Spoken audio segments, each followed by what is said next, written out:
및 교합 상태를 확인하는 과정이라고 할 수 있겠습니다. 네.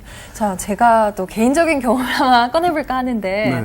아나운서를 준비하면서 사실 주변에 많은 친구들이 치아 미백을 받는 경우가 많이 있더라고요. 아무래도 얼굴이 많이 보여지고 말씀하신 것처럼 미소를 띤 직업이기 때문에 그런 것 같았는데 치아가 사실 못다 하얗지만 누렇게 변하잖아요. 네. 왜 그런 걸까요? 본인이 궁금하신 것 같아요. 그렇네요. 네. 근데 하얗세요. 아, 고맙습니다. 네. 저희가 먹는 그런 음식물들은요, 뭐 김치나 카레, 뭐 커피, 녹차, 콜라 같은 이런 음식물들은 색소가 함유되어 있습니다. 그렇기 때문에 이런 음식물들의 섭취가 장기간 지속될수록, 즉 이제 나이를 먹을수록이라고 볼 수 있을 것 같은데요. 네. 치아는 서서히 노랗게 변색이 되는 특징을 갖고 있습니다. 여기에 더해서 담배나 와인과 같은 착색이 잘 되는 음식들을 주로 많이 섭취하시는 경우에는 이러한 변색 과정을 더욱더 촉진시키게 된다고 할 수 있죠. 담배 얘기 또 나오네요.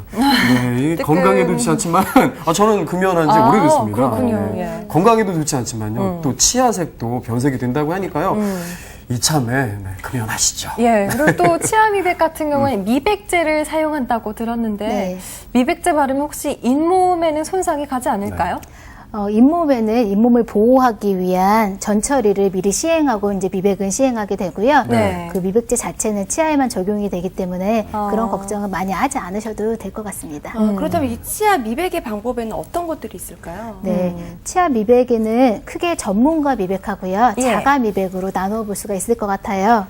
치과에서 하는 미백, 즉 전문가 미백은 특수 미백약을 치아 표면에 바르고 특수 광선을 쪼여서 치아 표면에 침착되어 있는 색소를 빠져나오게 하는 과정이라고 보시면 되는데요. 네네. 보통 3회 정도 내원하셔서요, 미백 치료를 받게 되세요.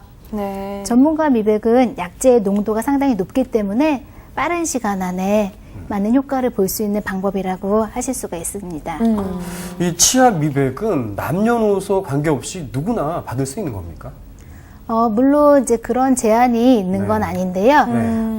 보통은 우리가 변색의 종류를 구분을 할 때 네. 어느 정도 미백의 효과가 쉽게 있을 수 있는 케이스와 아니면은 치아 자체가 많이 깎여 나가서 많이 시림 증상이나 그런 것들을 유발할 수 있는 케이스에서는 저희가 미리 그런 것들을 주지하고 오히려 뭐 다른 방법으로 권유하는 경우도 있습니다. 오히려 치아 미백보다는 뭐 치아 성형 치료라던가 그런 쪽으로요. 그러면 방금 깎였다고도 말씀해 네. 주셨지만 혹시 치아에 금이 간 경우에도 치아 미백이 가능할까요? 금이 간 경우가 뭐 미백 자체의 금기증이라고 볼 수는 없는데요. 예. 금이 가서 만약에 시린 증상을 동반하고 있는 경우라면은 그런 경우라면은 조금 자제하시는 게 좋으실 것 같아요. 왜냐하면은 미백을 하시게 되면은 보통 하루 정도는 약간 새끈새끈한 증상들을 동반하게 되시거든요. 근데 금이 가 있는 치아는 이미 충격을 받아서 신경 자체가 상당히 민감해져 있는 경우이기 때문에 예. 그런 경우에는 미백을 바로 하시는 것보다는 금간 치아를 먼저 치료하는 과정이 선행된 다음에 미백을 하시는 게 좋으실 것 같습니다. 네. 그렇다면 미백 치료를 받게 되면 어느 정도 효과를 좀 지속할 수 있을까요? 보통은 저희가 이제 미백을 하게 되시면은 그 효과 기간은 환자분들마다 상당히 조금 차이가 있으실 것 같아요. 왜냐하면 네. 그것은 이제 관리에 따른 개인차라고 볼 수가 있을 것 같은데요. 네. 치아 표면은 이제 아무래도 색소를 빼내는 과정이기 때문에 미백 후에 다시 또 색소 있는 음식을 많이 드시거나 뭐 하루에 커피를 5잔, 6잔 이상 드시고 양치를 잘 안 하시는 경우들 뭐 그런 큰일 경우들이 나죠. 예, 예. 대표라고 볼 수 있을 것 같은데요. 그런 경우에는 그렇지 않은 분들보다는 색상이 상당히 빨리 돌아오게 됩니다. 그래도 미백을 하기 전보다는요, 네. 그렇게 빨리 돌아가진 않고요.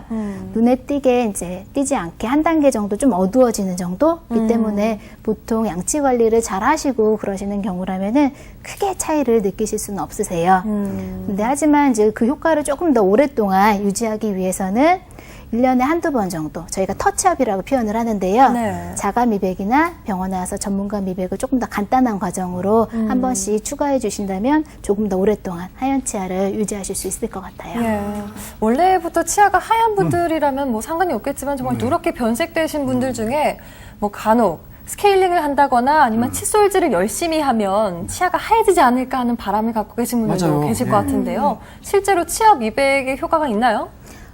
치아가 누렇게 되는 원인의 대부분은 네. 음식물에 의한 착색이라고 볼 수가 있는데요. 네. 식후 바로 칫솔질을 해준다면 장기적으로 볼 때는 치아가 누렇게 되는 속도를 줄여줄 수 있다고 볼 수가 있을 것 같아요. 또한 스케일링을 하게 되면은 치아의 겉표면에 누런 치석이나 갈색이나 이제 검은색으로 착색이 되는 경우들이 있는데요. 이런 것들이 제거가 되기 때문에 치아가 밝아졌다고 또 느끼실 수도 있습니다. 물론 이런 과정들이 치아 본연의 색깔 자체가 밝아지는 것은 아니에요. 하지만 치아 변색의 원인 물질들을 제거해주는 과정이라는 그런 측면으로 볼 때는 치아를 깨끗하게 유지하는데 상당히 중요한 과정이라고 할 수 있을 것 같습니다. 네, 오늘 좋은 말씀 정말 많이 해주셨는데 네. 마지막으로 선생님이 생각하시는 아름다운 미소는 어떤 것인지 궁금합니다. 네. 제가 김연아 선수의 사진을 한번 준비해봤는데요. 요즘 네. 상당히 다들 좋아하시죠? 그렇죠. 네. 아무리 김연아 선수라고 해도 이렇게 무뚝뚝한 표정은 별로 예뻐 보이지가 않으시죠? 네. 환하고 밝은 미소가 제가 볼 때는 가장 큰 아름다움이자 경쟁력이라는 것을 다시 한번 확인할 수 있게 됩니다. 네, 확 달라졌네요. 참 아름다운 얼굴은 미소에서 비롯되고요. 또 아름다운 미소는 아름다운 치아에서 비롯된다라는 얘기가 있는데 그만큼 아름다운 치아를 위해서 많은 관심과 또 사랑을 또 노력을 가지셔야겠습니다. 자, 아름다운 미소를 만들어주시는 심미치료에 대해서 오늘 참 좋은 치과 민관순 원장님 말씀 감사합니다. 고맙습니다. 네, 감사합니다. 네, 송미란 리포터도 수고하셨습니다. 수고하셨습니다. 네. 자, 오늘은 6.25 전쟁 발발한 지 60주년이 되는